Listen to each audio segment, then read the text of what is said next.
I will. I promise you I will. At the end of the interview. Just so he doesn't walk out. Is the latest from Alan, just ahead of Alice Cooper. Thank you very much, Roger. The M4 in Westerham, Hosey Hill Road has just reopened after a tree fell down just off the A25. No reported problems if you're heading onto the trains or the ferries tonight, but if you do spot anything else, you can call the jam line on 0500 827 362. I'm Alan Joyce, and Rob has your next update in 20 minutes. I bet it's the first time you've been on just ahead of Alice Cooper. It is, yeah. Wasn't expecting that one. I'll put my dark eye makeup on now. Indeed. You're all right. He didn't bring the snake in. Oh, really? That's good. He's a go-go, Roger Day.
OK, now this man, I've been playing his record for ages, never got to chat to him before. It's an honour to welcome to the programme a fellow who's after my job. He's in radio now. It's a disgrace. He should stick to being on stage and entertaining us. This is Alice Cooper. Good evening, Alice. How you doing? I'm all right. I'm great. Yeah, we're over here for about 12 shows.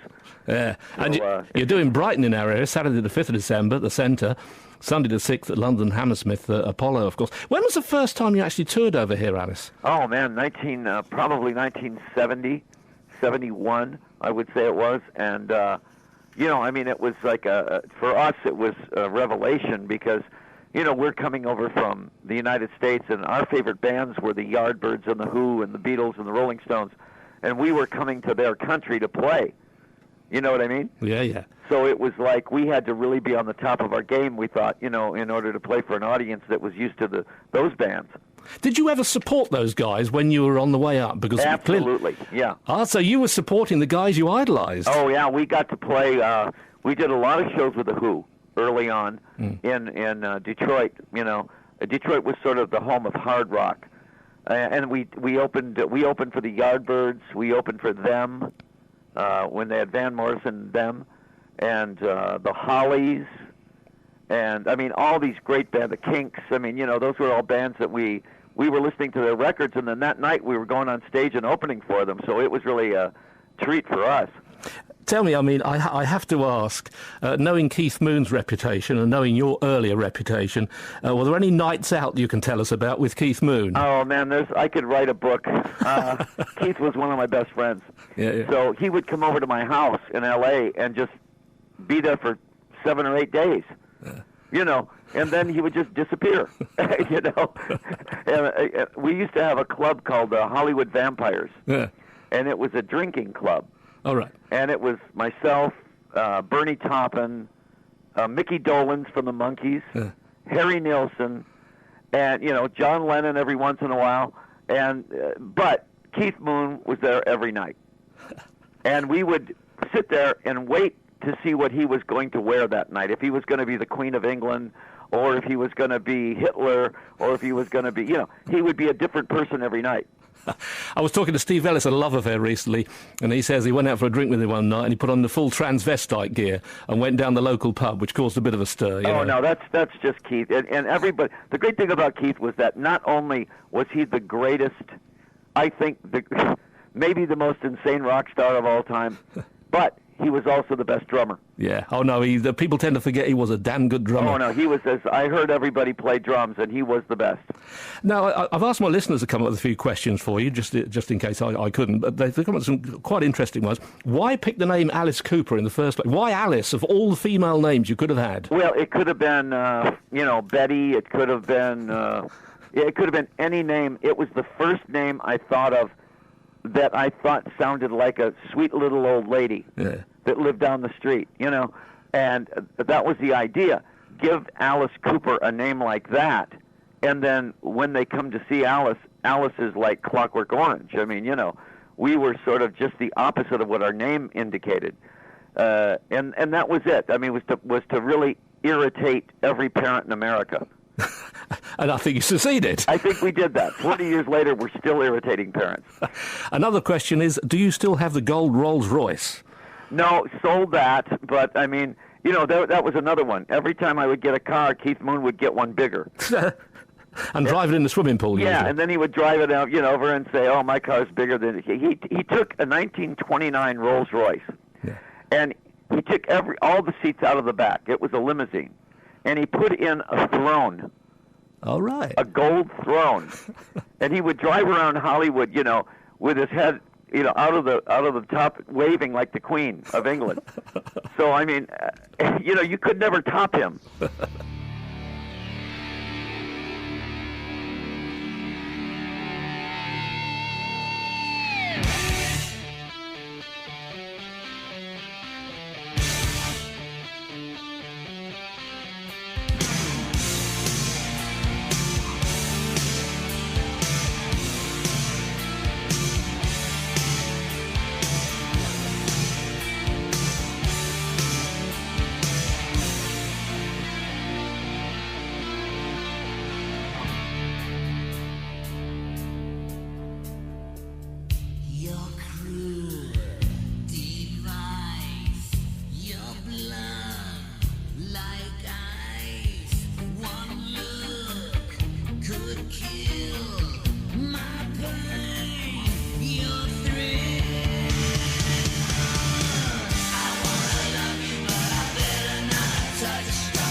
We're talking to Alice Cooper, who's over here on tour, of course.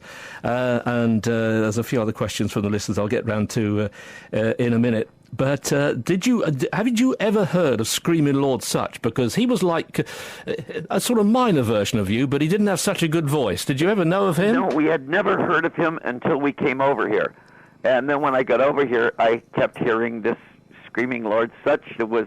He was in Parliament or something. And yeah. And I to this day, I've still never heard a record by Screaming Lord Sutch. You're very lucky. They weren't very good. I think that I was probably closer to Arthur Brown. No, you're indeed, yeah. What a fabulous artist. Now, you're a bit like Arthur because on stage, wild as they come, but off stage, you're kind of a mild-mannered fellow. You golf with Bob Hope and people like that. Oh yeah, I mean the thing about it is the character, Alice, the character that I'll play tonight on stage, and when I'm there on stage, is nothing like the one talking to you now here. Yeah. That character is more, Hannibal Lecter. So I mean, when I play him on stage for the 2 hours that I'm up there, it's definitely not me. It's him. And there's another question about the golf from one of my listeners. What's your handicap? I'm playing right now pretty close to scratch.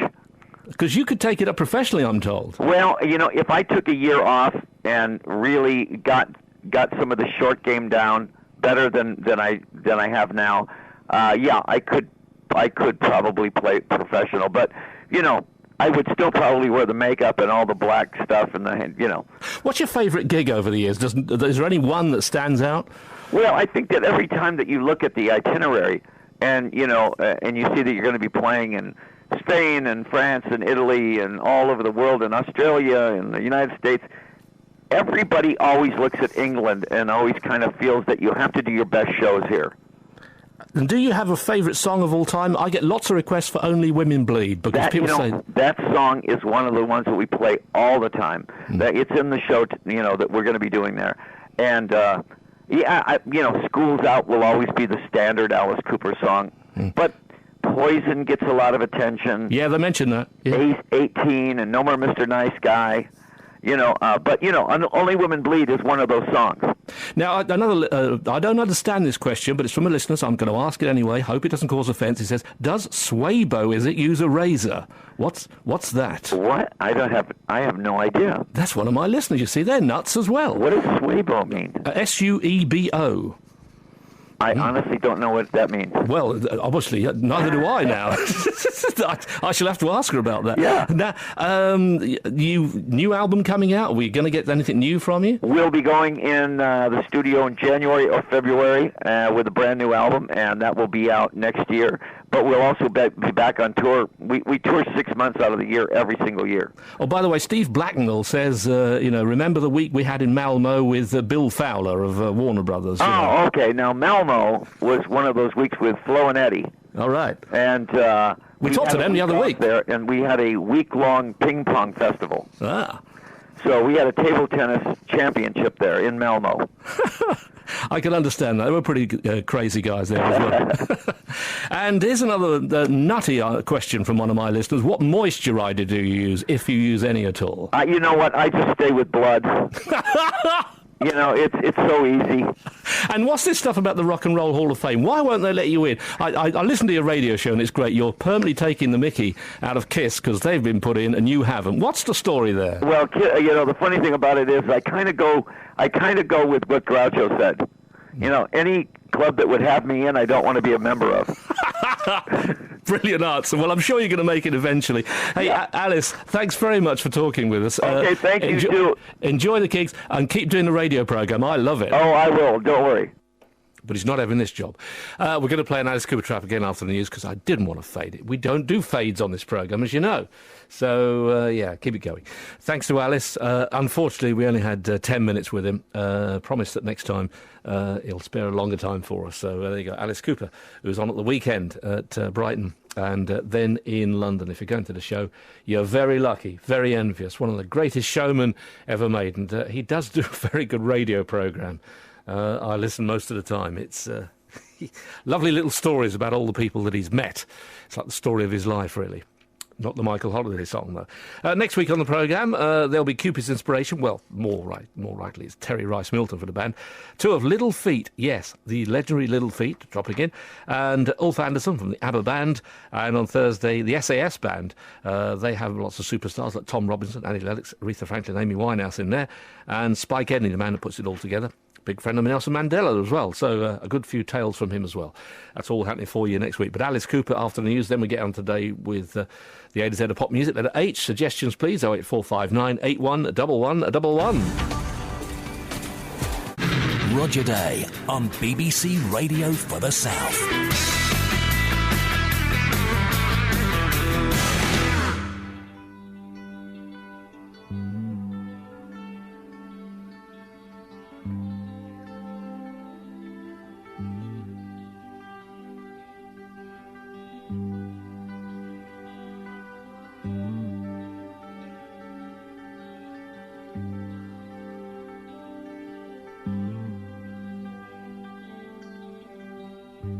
Man got his woman to take his seat.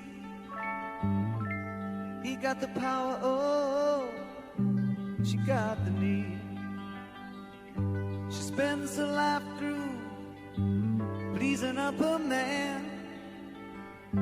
She feeds him dinner, oh, anything she can. She cries alone at night too often. He smokes and drinks and don't come home at all. Only women bleed.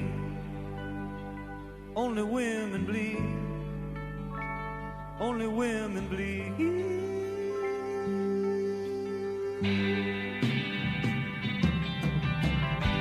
Man makes your hair gray.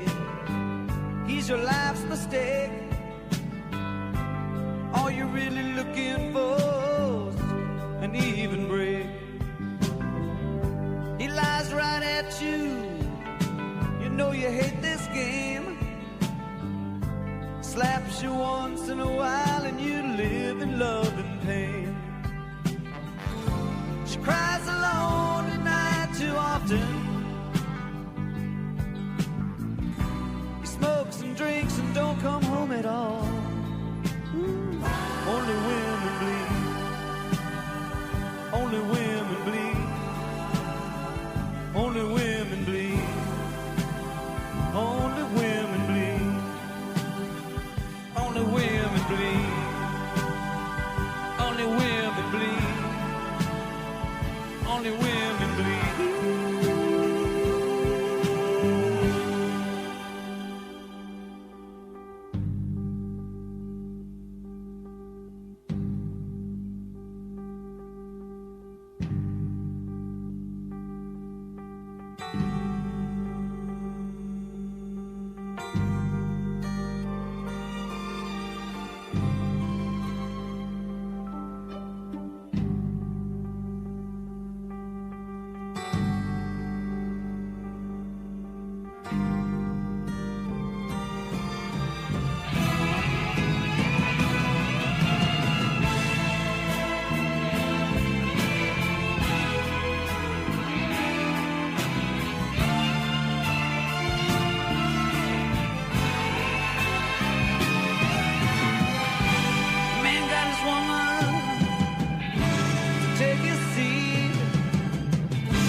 the softer side of Alice. He's a very intelligent man. It's a friend of mine who was on tour with him back in the 70s, and he said that he felt kind of humbled in his presence because he really is a very, very intelligent man. And I think it came across in that interview as well. Wonderful fella. That's Alice Cooper, and one of the best stage shows ever. And thank you to all the comments about... I don't think I've ever had so much reaction to an interview. People say, oh, really looking forward to Alice, and that sort of thing. But, yeah. And he's a radio disc jockey as well. Damn him. It's not fair, is it? You know, he's good at one thing and then he tries to take over my job as well. Oh, well, he's not having this show. Hello to Stella, who emails in, said, looking forward to catching up with Alice Cooper again tonight. Yeah, I couldn't give him your regards because it was recorded a couple of weeks ago, as is normally the case. I'd like to thank him and his group for all the effort and energy they put into their tours, although they were lucky we could hear them after Motorhead last year at Wembley. Them and Motorhead on the same bill. Grief. I once saw a concert with Hawkwind and Deep Purple in the same bill. My ears were ringing for months afterwards. Unbelievable. I've my little disco unit set up right in front of the speakers. Painful. So if Alice fancies a day off and Vince fancies playing golf at a local course near West Malling, please get in touch. I need all the help with the game I can get. All the best for Christmas from Stella. That is amazing, isn't it? I mean, you know, there's Alice Cooper, long hair, makeup, all the stuff, guillotine on stage, lots of fake blood, bats, that sort of thing. There he is, playing the genteelest of games, golf. Because, you know, golfers, they... there's a bit of the snob element in golf, isn't there? You know, wrong trousers and that. Oh, dear, look at it, can't come in the clubhouse like that. They let Alice Cooper in? Really? But because there was a squash club I was a member of once, and it was part of a golf club, and they only had the squash club because they needed the money, and they know that we spent a lot of money in the bar. Really? Do we? Well, we have to get rid of all that liquid we get out playing squash. But they wanted the squash club, but they wouldn't let us in their bar because we were scruffy, basically. We didn't dress the right way. And so we had to they had a little hatch for us where we had to go, could we have a beer, please? You know, as long as the members didn't see us, we were okay. So, so goodness knows what they made of Alice. Roger Day on BBC Radio.